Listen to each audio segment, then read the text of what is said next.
India کے ساتھ dialogue بھی جب ہم کر رہے ہوتے تھے کبھی فوج نے اس کی مخالفت نہیں کی. They always supported. جو ہم چیزیں کر رہے تھے اس کو سپورٹ کرتے تھے. تو لیکن یہ فوج کو انوالو کرنا اس وجہ بھی ضروری ہوتا ہے کہ ہمارے جیسے ملک میں نیشنل سیکیورٹی کے ایشوز ایسے ہوتے ہیں اور فارن آفس کے پاس یا سویلین ڈپارٹمنٹ کے پاس کوئی انٹیلیجنس ایجنسی کا اپریٹس نہیں ہوتا جو جس طرح ISI کا ہوتا ہے, جس طرح CIA کا ہوتا ہے. امریکہ میں بھی یہی ہے کہ وہاں پہ جو اسٹیٹ ڈپارٹمنٹ جو ہے اس کی آدھی آپریشن CIA چلاتا ہے انٹیلیجنس کی وجہ سے. تو ہمارے ہاں بھی ISI ہمیں انٹیلیجنس فیڈ کرتی ہے, تو اس کی بنا پر ہم اپنی پالیسیاں ایڈجسٹ کرتے ہیں.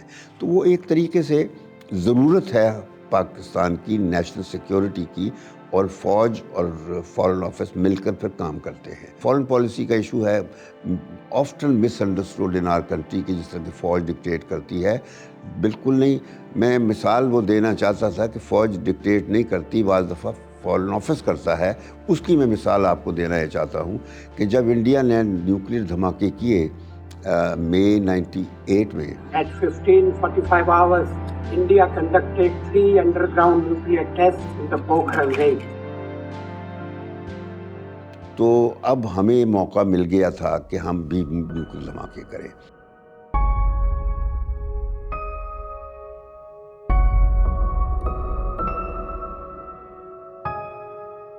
پرائم منسٹر کے ساتھ تھا. ہم قزاقستان گئے ہوئے تھے. میٹنگ صبح شروع ہوئی. جب ہم واپس آئے لنچ کے بعد تو مجھے فون آیا میرے اسٹاف افسر کا اسلام آباد سے, جس نے کہا کہ جی انڈیا نے 3 دھماکے کر دیے ہیں نیوکلیر. میں نے اسی وقت میں جا کے پرائم منسٹر کو بولا, میں نے انفارم کیا کہ یہ مجھے خبر آئی ہے. تو اس نے پوچھا کہ پھر ہوں اسی کی کرنا ہے. تو میں نے کہا جی اب ہم اپنا وزٹ کینسل کریں گے, وی ول گو بیک ٹو اسلام آباد اور ہم اپنا ٹیسٹ کریں گے. کہتے ہیں اچھا. تو میں نے کہا جی آپ مجھے اجازت دے دیں, میں بھی آرمی چیف کو انسٹرکشن آپ کی کنوے کرتا ہوں کہ آپ تیاری شروع کر دیں. کیونکہ ہم نے تیاری رکھی ہوئی تھی, بیکاز ہمیں پتہ تھا کہ انڈیا کچھ کرنے والا ہے. ان کے بیانوں سے اور ہمیں دھمکیاں مل رہی تھیں. تو ہم نے بلکہ میں نے ایک خط لکھا تھا پرائم منسٹر کی طرف سے G8 کے پرائم ہیڈز آف گورنمنٹ کو, جس میں ہم نے کہا تھا کہ انڈیا یہ کچھ کرنے والا ہے تو آپ روک لیں ورنہ پھر پرابلم پڑے گا. تو ہم نے کوشش کی تھی اس سے. تو خیر وہاں جب یہ پتہ چلا تو میں نے فوراً جہانگیر کرامت کو فون کیا. وہ کسی ریسیپشن پہ تھے اس وقت, تو اوپن بات نہیں ہو سکتی تھی. میں نے ان کو صرف یہ کہا کہ ہم کل آ رہے ہیں, آپ تیاری شروع کر دیں اور پھر ول گو اہیڈ. تو یہ کر کے میں نے میسج دے دیا. تو اگلے دن ہم واپس آ گئے اسلام آباد. اور اس دن جس طرح مجھے پتہ تھا کہ کلنٹن نے کوشش کرنی ہے یا ٹونی بلیئر نے کوشش کرنی ہے نواز شریف کو پریشر میں لانے کی کہ تم نہ ٹیسٹ کرو, تو میں نے ان کی کالز وغیرہ ایسا بندوبست کر لیا تھا کہ پرائم منسٹر تک نہ پہنچے. لیکن مجھے پھر ویسے پتہ چلا ایک ڈیلیگیشن امریکہ کا چل پڑا ہے, وہ ٹیمپا پہنچے ہوئے ہیں اور وہاں سے جہاز روانہ. میں نے ان کو روک دیا وہیں. میں نے کہا کہ don't come. We haven't taken a decision, اور نہ ہم نے ابھی کیبنٹ میں جانا ہے, ہم نے ڈیفینس کمیٹی میں بات کرنی ہے, تو آپ ابھی ڈیلے کر دیں. تو انہوں نے سوچا کہ میں مشکل پیش کر رہا ہوں ان کے لیے. تو انہوں نے جہانگیر کرامت کو, آرمی چیف کو میری شکایت لگائی کہ بھی اس نے ہمیں روک دیا ہے.